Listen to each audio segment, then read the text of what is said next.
the project, it was just bare hallway in here. Nothing more than that. Just another walkway, but yeah, after all done, we'll have full running plumbing services and be good to go. You guys can enjoy your bathroom. Got our main line right here. It's existing. It's tied into the bathrooms that are in the building already. We're going to be tying into here, and then right here we'll have a line going through here, which will be a brand new shower. And it'll go up through that wall to a mop sink.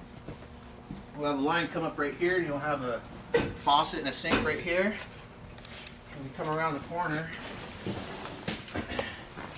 we're going to be having a single-use bathroom in this corner of this room in here, where we'll be installing a toilet line all open through here to here.